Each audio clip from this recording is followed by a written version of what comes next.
I'd just like to first acknowledge the traditional owners of the land, the forefathers, the current owners and the owners of the future. It's a difficult thing on a Sunday morning to start off with the question, are you at peace? Because you never really know what people have been doing on Saturday night and whether they're feeling just a little bit jaded. But I think I should probably confirm that I don't have any particular conflict of interest unless after listening to the talk you think that being a Christian and working for an independent Christian charity, HammondCare, which is the hospital service that I am employed by, constitutes a conflict. So this morning I'm going to be talking a bit about spirituality. So spirituality may not be a priority for you, but certainly we know that it's a priority for people near the end of life. Scott Murray, who many of you will know, has done a lot of work in Edinburgh exploring the spiritual needs of people dying of non-malignant disease, and Karen Steinhauser and Nick Christakis looked at factors that patients and families and healthcare providers considered to be important. And perhaps surprisingly for some of you, spirituality came very, very near the top of the list. So when we talk about spirituality, there's a lot of confusion in a number of people's minds. What does it actually mean? It really, we came up with this definition. I supervised a PhD when I was at the University of Otago, a man called Richard Egan, who some of you might know, who looked at spirituality in end-of-life cancer care in New Zealand. And from our interviews with patients and staff, families, we came up with what we thought was a fairly inclusive definition. So it includes the existential to the religious, but it means different things to different people, and may involve a search for ultimate beliefs and values. It may involve looking for a sense of meaning and purpose in life, a sense of connectedness, identity and awareness. And for some people, and I think the minority, faith and religion. Interestingly, in New Zealand, spirituality was most commonly linked to having a sense of awe and wonder. And when I talk about it in Australia, they think that's because we've got the All Blacks and they don't. Christina Puchalski, who I'll talk a little bit more about towards the end, leads a global network of people interested in spirituality and health. And this is the definition that they have come up with. And it's this definition that we were asked to try to incorporate into the definition of health that the World Health Assembly are currently redefining. So that group talked of it as a dynamic and intrinsic aspect of humanity through which people seek ultimate meaning, purpose, transcendence, and experience relationships.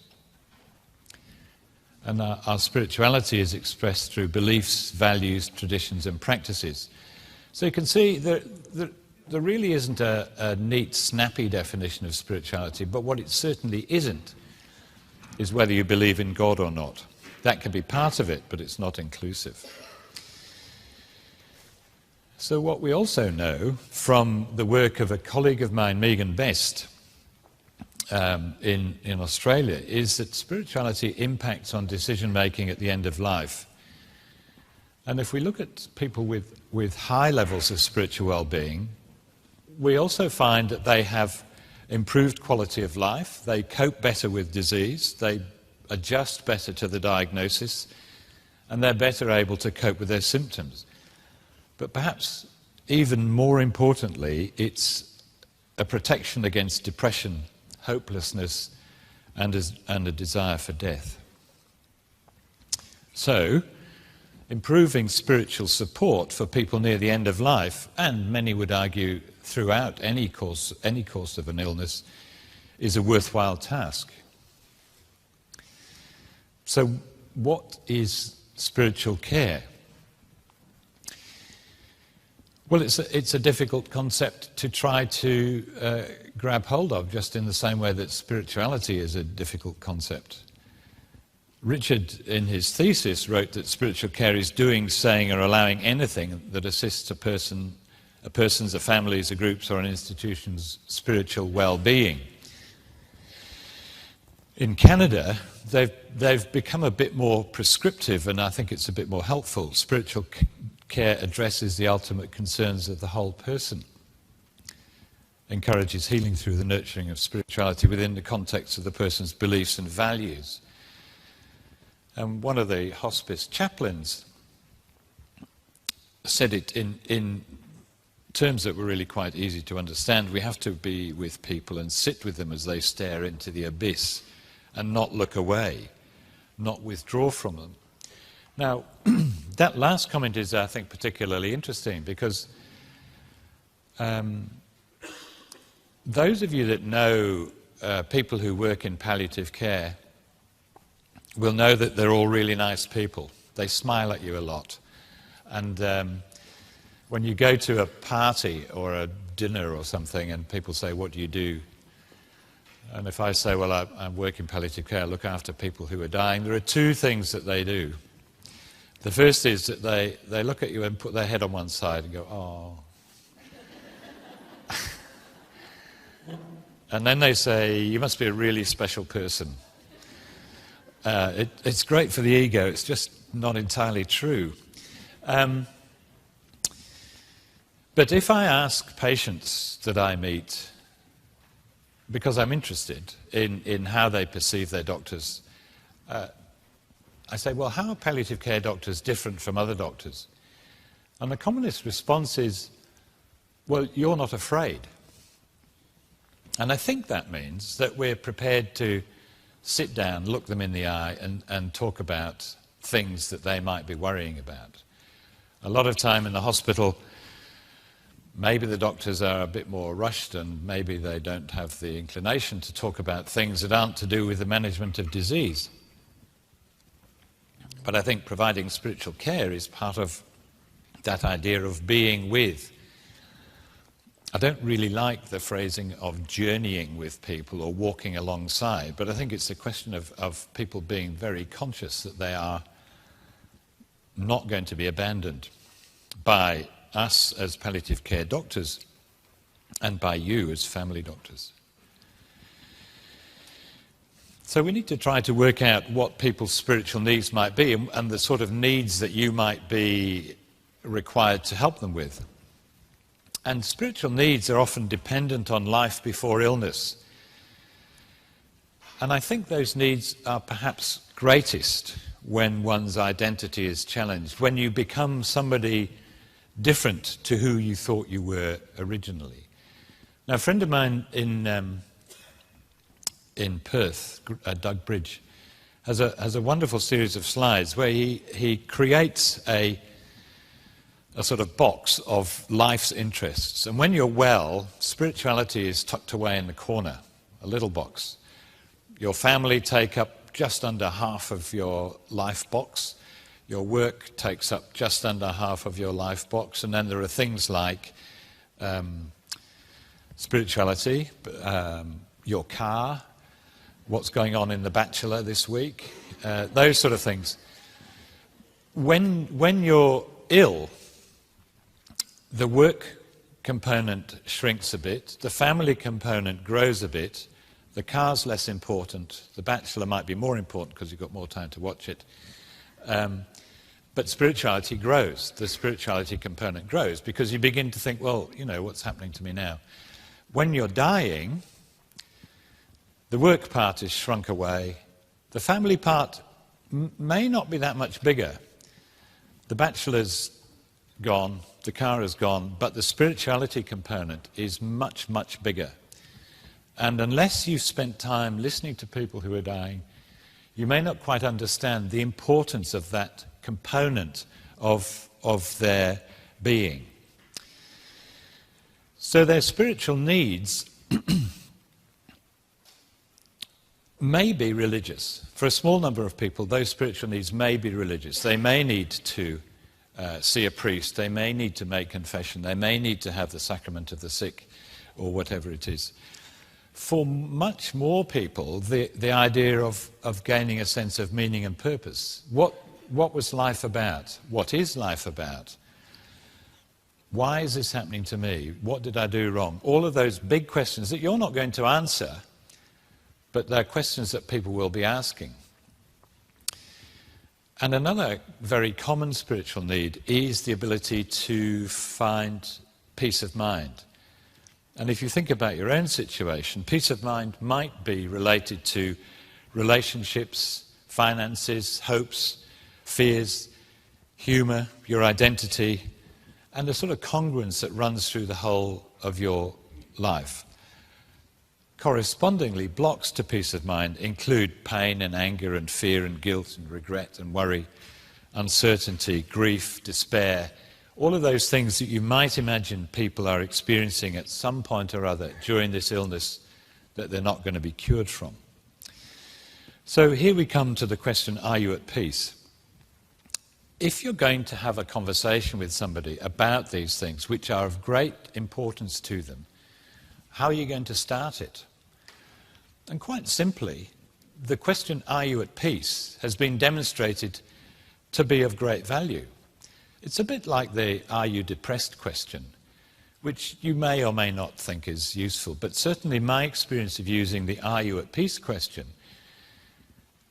almost always provokes some sort of response. Now, it can provoke a response that's angry and say, well, of course I'm not at peace. How would I be at peace? I'm dying.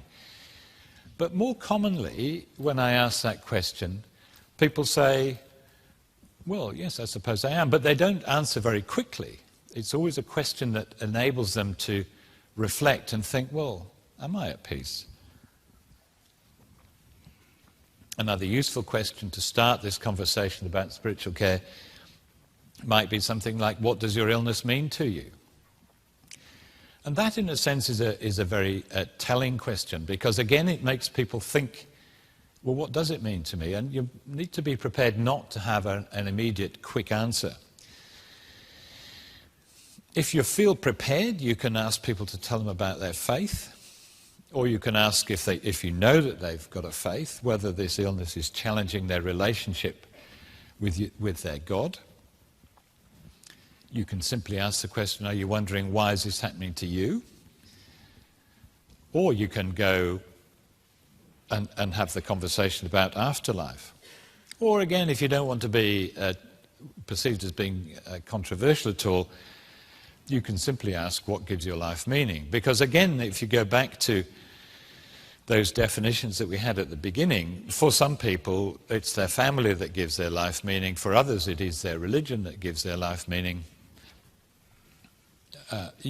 Any number of different options. So Karen Steinhauser, whose question this originally was, has identified that feeling at peace, the idea of feeling at peace, is strongly correlated with spiritual well-being and is associated with improved mental health. So self-reported peacefulness is a measure of emotional adjustment to terminal illness. And it's known to be a feature of what's termed a good death. Now, I'm not going to, unless you particularly want me to, go into the concept of a good death. I'm not entirely sure there is such a thing. I'm doing helping a PhD student in Australia who's looking at what constitutes a good death in rural New South Wales. And it's a real challenge. Certainly when you look at the literature, there's no real common themes apart from things like having a sense of completion, having a spiritual calm, and having your symptoms managed. But we can talk about that if you want. So the bottom line is that there are a number of research studies which show that asking about peace is an efficient and non-threatening way for doctors to start a discussion on spirituality. So if you remember nothing else from this morning, are you at peace is a good thing to take away. However, it's difficult to be at peace if you've lost hope. And very commonly, by the time people come to see me or my colleagues, they have a sense in which there is no hope. Somebody may have said to them, there is no hope. And I've put this picture up because I think it's such a powerful image, and I use it in a number of different presentations. This is Jenny Sages, and she won the Archibald Prize in New South Wales. Archibald Prize is for portraits. And this is a self-portrait that she created after her husband died. And it looks to me, certainly somebody who's immensely sad, but it also looks to me as if this is somebody who is pretty hopeless. Hope is the most beautiful of all affections and does much to the promulgation of life, if it be not too often frustrated, but entertain a fancy with an expectation of good. So hope isn't necessarily desire or optimism or even expectation, although those emotions do play a part. It's an active process. It's to entertain an expectation of something desired, or even an expectation of something greater than nothing. But interestingly, hope as a concept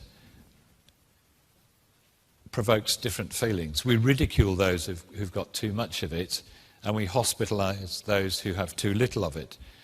It's dependent on so many things, yet indisputably necessary to most. Those who have it live longer. Words can't destroy it. Science has overlooked it. A day without it is dreadful. A day with an abundance of it guarantees little. So it's a difficult concept to grab hold of in many ways. And another research program that I'm involved in is interviewing families of people who've cared for their loved one, their partner, their husband or whatever at home, trying to find out the sort of things that gave them hope in that very challenging time of looking after somebody at home.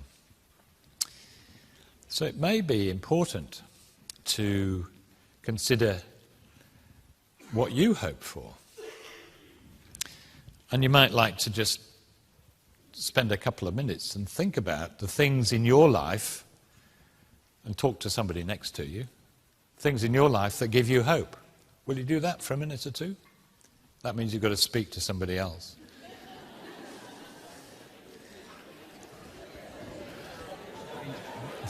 You say that? Preferably a stranger. Yeah, preferably a stranger.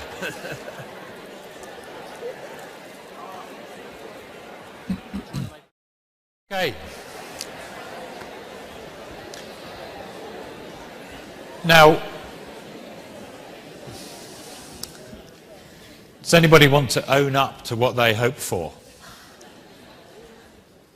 Oh, can you go to the... Go to a microphone and tell us what you're... Or the microphone could come to you.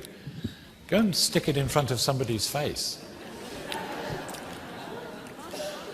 We've got a microphone going up there, or one down here. What do you hope for? We hope somebody will say something. Yeah.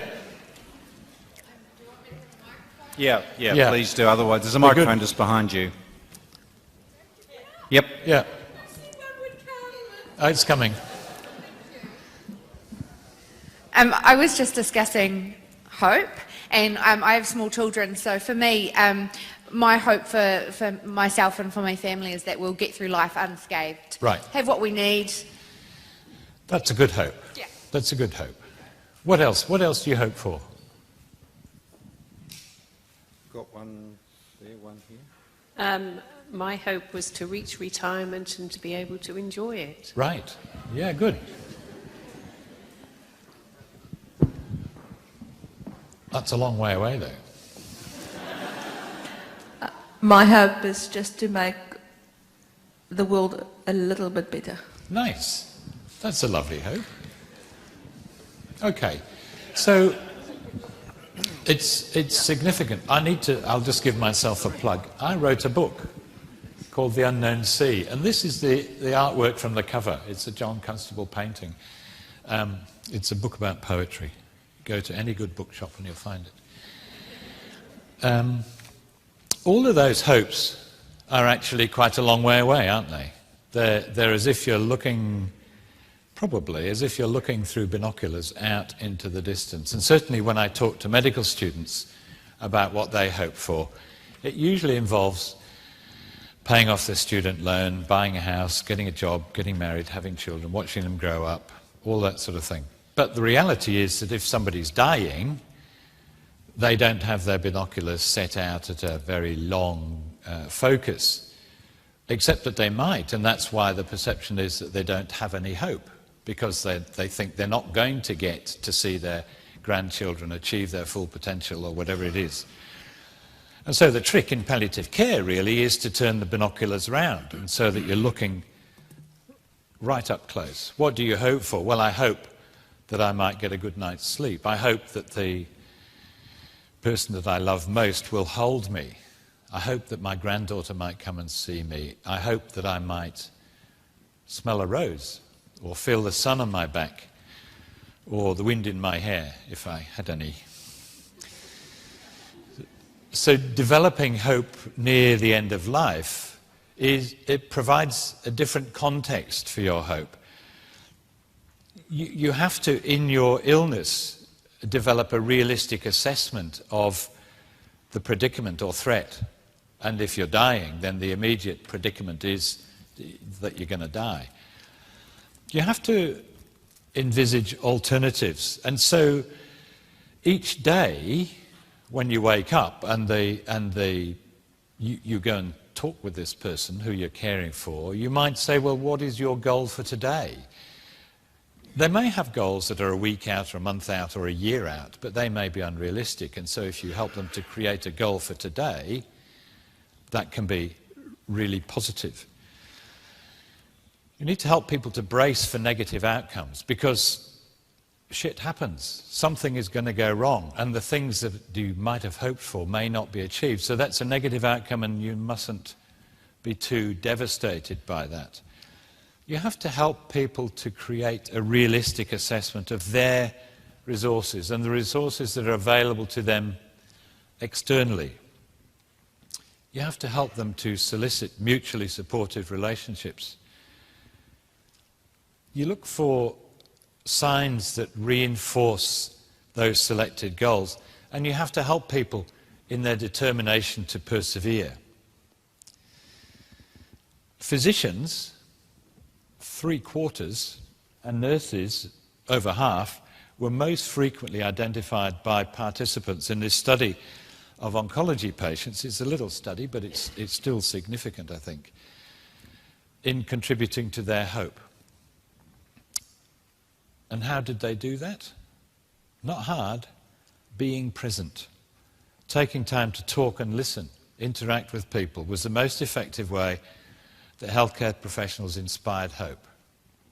It's hardly difficult, is it? But on the other side of that, you need to remember that you can damage hope very, very easily. And hope damaging things most commonly came from nurses and doctors as well. So what sort of language can you use to help create hope? Just simply, how can we help? Because as a doctor, there is often this assumption from the patients that the only way that you can help is by writing a prescription or fixing some symptom.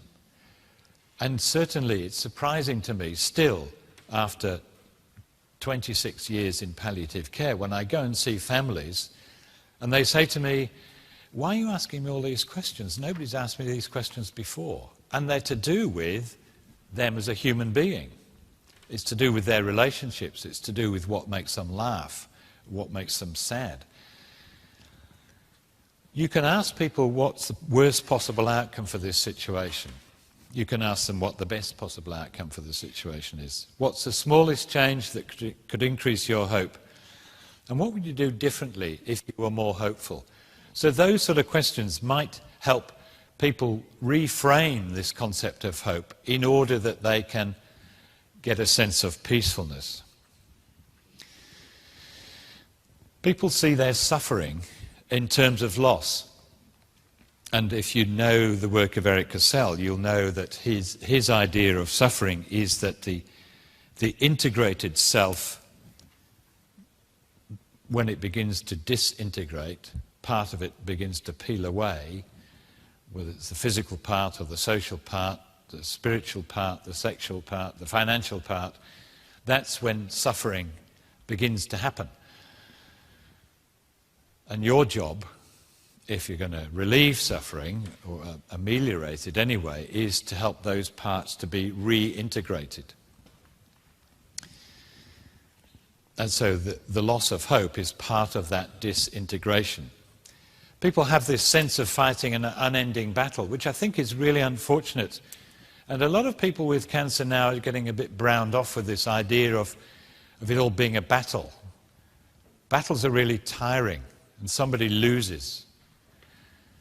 But I think if we reframe it in different sort of language, that because cancer now is becoming more and more a chronic illness, that we don't need to necessarily fight. I mean, there's countless studies which have demonstrated that fighting actually doesn't make any difference to the end result.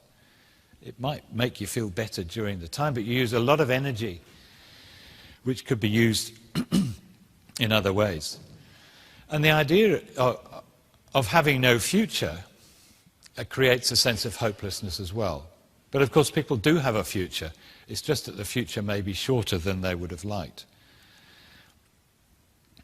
Suffering is related to the perceived threat to the self, the disintegration, no longer being who we once were.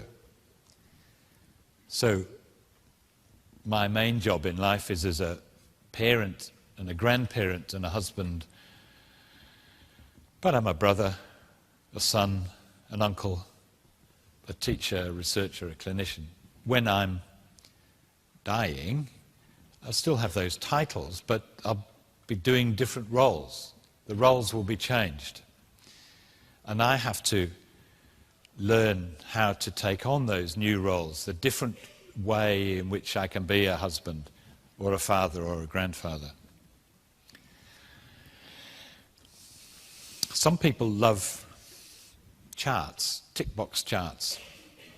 And if you are amongst those people, this facet tool is one particularly well-researched way that you can try and find out about people's spirituality. And the first question is, I feel peaceful. So these are questions that are to be answered with application to the previous 7 days. So you'll see in there, my life has been productive, I have trouble feeling peace of mind, I feel a sense of purpose in my life, all of those sort of things. And you can gauge how well people are dealing with this threat to their self by asking them to fill in this form.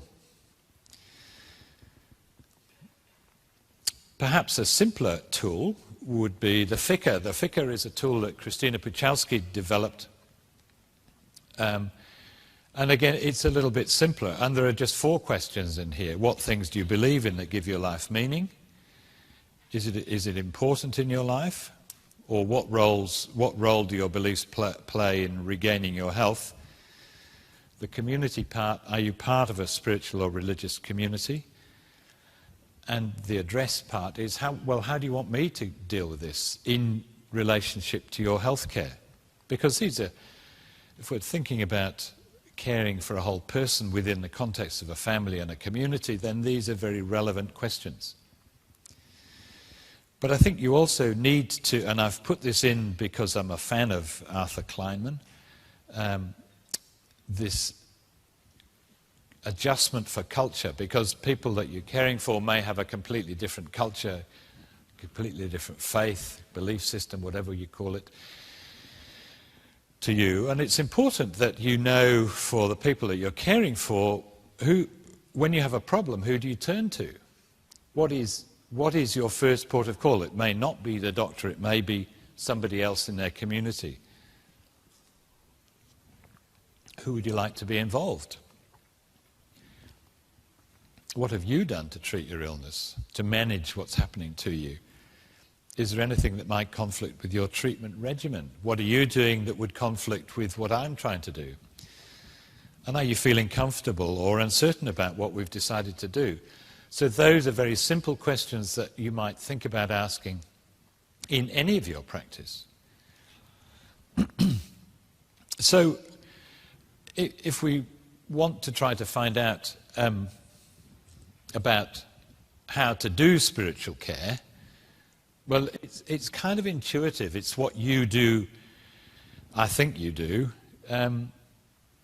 every day. You see the whole person, but you also see the unseen.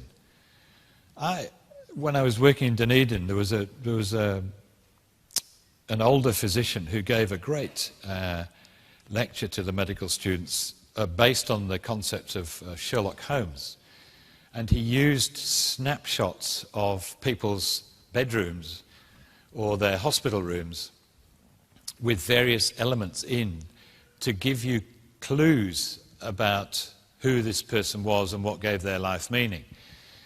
And quite commonly, in a hospital room, you'd have maybe a book. Might be the Bible. I mean, the Bible's a giveaway if you wanted to start a conversation. But it may be a picture of their family. And you can imagine when you go into people's homes, do you go into people's homes anymore? Some do. We're fighting a rearguard action in Sydney. But that's where you see the unseen, in a sense. That's where you find out about who people are. And very often, what people will do, if I go to visit them at home, is somehow the partner, the spouse, will maneuver me somewhere in the house so I can see a picture of this person as they really are. And it's quite often, I mean, the generation of people in military uniforms is passing, but they would look, there he is, that's him, this big strapping fellow, not the wreck in the bed. So they're quite keen for you to see who they really are. You have to listen intuitively. You have to listen with humility. You have to be attentive in your listening, not necessarily chipping in and asking questions all of the time. You need to tame your tongue. You need to make sure that you use the language that people understand. And you've built a relationship with people so you know the sort of language that they might understand. But you also need to be sure that you understand the danger of words. People latch onto words, and they latch onto numbers. They latch onto the things that you say, which may be just throwaway lines. I don't know how, but I once was looking after somebody who said to me their doctor told me that they had 5.5 weeks to live. And for years I've tried to work out how on earth they arrived at the figure of 5.5 weeks. Touching's really important, and it's interesting. When I was teaching in Wellington, teaching medical students in Wellington, I asked them about touch, and they said, "Oh, no, we've been told we mustn't touch patients." I don't know. Maybe that's a Wellington thing. I don't know. But you do need to be careful how you touch. And it's the first thing I do when I see somebody is I shake their hand. Doesn't matter who they are. I know that's supposed to be a health and safety issue, but I've washed my hands first. And it's astonishing how many people will not let go. And they'll quite often take their other hand and hold my hand as well. And so they don't want to let go. Being ill, being terminally ill, starves you of human contact. It starves you of skin-to-skin contact. And they develop what I like to think of as skin hunger. So even just sitting and stroking is something very therapeutic. And that's a way of providing spiritual care. It also sometimes it's important to hold people. And you'll know when to do that, but sometimes people really want to be held. It's the sort of thing that your parents might have done for you, but at times people feel so vulnerable that they want to be held. And you need to be present, but you also need to be vulnerable. One of the beauties for me about working in palliative care is that when I go to see people, all those onion rings of protection which they've built up over time, we've all built them up, they've all peeled away. And so they're kind of raw and vulnerable. And it means that when I go in there, I can discard some of the onion rings that protect me. And that meeting of two people in those intimate moments is very, very powerful. And people know when you've got your onion rings off, when you've got your protection off. You need to be vulnerable as well, because it helps them to be themselves, to tell you what really matters. You need to be present, because we know from work that I did with a colleague, Anna Jansen, that there is a reciprocity of care. We might think, oh, we're providing the care, but they care for you as well. They care back. And so that reciprocity can only happen if you're truly present in that relationship. And you need to be honest. You must never extinguish hope. You must never cast it aside. You can help create hope by offering best and worst scenarios, a realistic, honest opinion. Don't be afraid to say sorry, or I don't know. Doctors are brought up to believe that they know everything and they can fix just about anything. But saying you don't know is again a very powerful way of displaying your vulnerability. And offering your support by creating a plan and saying that you're not going to leave them on their own is a powerful thing to do.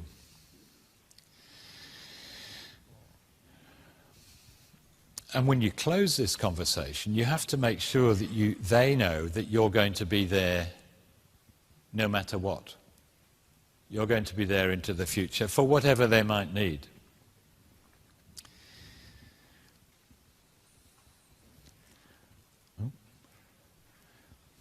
So the summary is, and this has been demonstrated time and time again, the majority of patients near the end of life would like their doctor to ask about spiritual issues. Now that comes in the context of people whose lives are coming to an end. And I just thought it was important to mention here a book which made a great difference to me, written by a friend of mine, Ira Byock, called The Four Things That Matter Most. And again, the four things that matter most are very closely allied to spiritual care and people's spiritual needs. The four things that matter most are very simple, and he wrote the book about the end of life, but in fact it's very relevant to a whole number of different aspects of your life. The first thing is to say, please forgive me. Because we've all done things that we wish we hadn't done. And if there was a bit more time, I'd get you to turn around to the person you were talking to before and tell them some of the things that you've done which you wish you hadn't done. But maybe you can do that at coffee time. 2 coffees.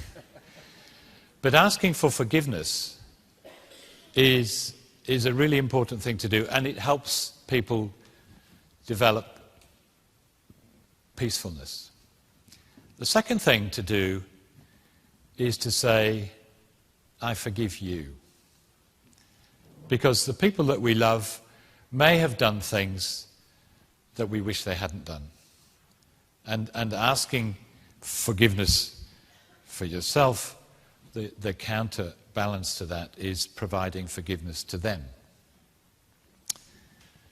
The third thing is to say, I love you.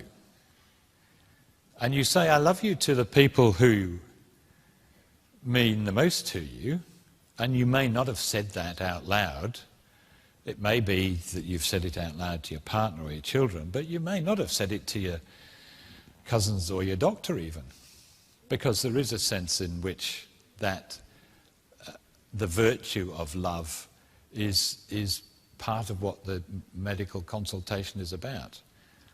And the fourth thing to do is to say thank you. Now, all of those things are really important, clearly, and if you think about those four things mattering most, you can probably put yourself in that position. The hardest thing of all is to say them to yourself. And I think in order to reach tranquility and a sense of peace at the end of life, is that you have to be able to say to yourself that you forgive yourself for the things that you've done which you would rather not have done. You need to say to yourself, I love you. And I think often for people, that is the hardest thing that they have to do, is to get that sense of peacefulness with themselves. But you can be part of that process. You can help them to deal with some of that. It sounds a bit sort of new agey, but it isn't. It's an important concept that you might practice before you get to the stage where your life is coming to an end. You have to remember that words are so important. Charles Dickens wrote in Oliver Twist, a benevolent old lady speaking to Oliver on his way to London. Kind and gentle words sank deeper into his soul than all the sufferings he had ever undergone. Kenneth Schwartz was a young lawyer who gave a lot of money to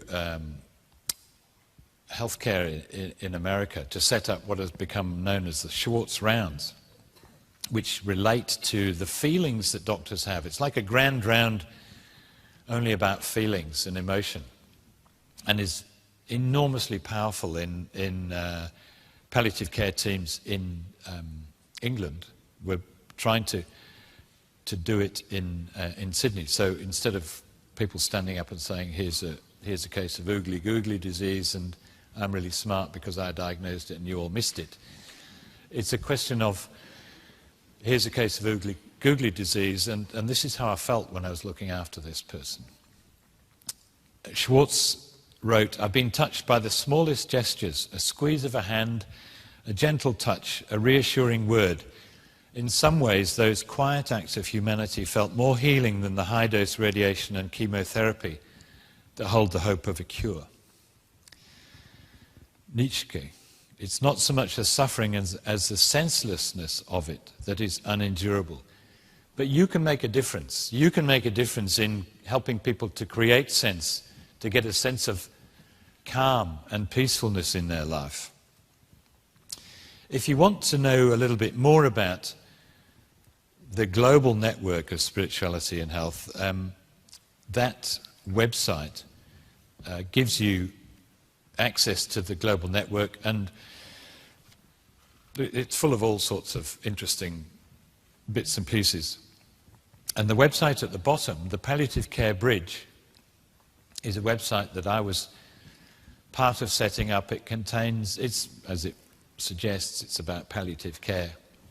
And on it, there are 62 currently, maybe 8 to 15-minute video presentations on every aspect of palliative care that we could think about. There are also a whole lot of resources that you can print and links to the Palliative Care Handbook, which you'll probably be getting a copy of